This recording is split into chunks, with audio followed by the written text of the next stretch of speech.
بسم اللہ الرحمن الرحیم۔ السلام علیکم ورحمۃ اللہ وبرکاتہ۔ عابد راضی چینل کی طرف سے آج میں اپنے دوستوں کو کچھ دعائیں پڑھنا سکھاؤں گا۔ آپ دوستوں نے اس پر ضرور عمل کرنا ہے۔ زندگی کا ایک ایک منٹ قیمتی ہے۔ ایک منٹ میں آپ کیا کچھ کر سکتے ہیں؟ کم از کم 40 مرتبہ لا الہ الا اللہ پڑھ سکتے ہیں۔ کم از کم 40 مرتبہ سبحان اللہ وبحمدہ پڑھ سکتے ہیں۔ کم از کم 20 مرتبہ درود شریف اللہم صلی علی محمد وعلی آل وبارک وسلم پڑھ سکتے ہیں۔ کم از کم 20 مرتبہ سبحان اللہ والحمد للہ ولا الہ الا اللہ واللہ اکبر پڑھ سکتے ہیں۔ کم از کم 15 مرتبہ استغفر اللہ الذی لا الہ الا هو الحی القیوم واتوب الیہ پڑھ سکتے ہیں۔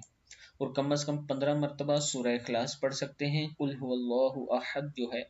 کم از کم 5 مرتبہ سورہ فاتحہ الحمد للہ رب العالمین یہ پڑھ سکتے ہیں۔ اور کم از کم ایک پریشان حال شخص کو بآسانی تسلی دے سکتے ہیں، اور کسی پریشان کو تسلی دینا بھی بڑے ثواب کی بات ہے۔ میں اپنے دوستوں سے گزارش کروں گا کہ اس پر آپ نے ضرور عمل کرنا ہے اور آگے اسے ضرور شیئر کریں۔ السلام علیکم ورحمۃ اللہ وبرکاتہ۔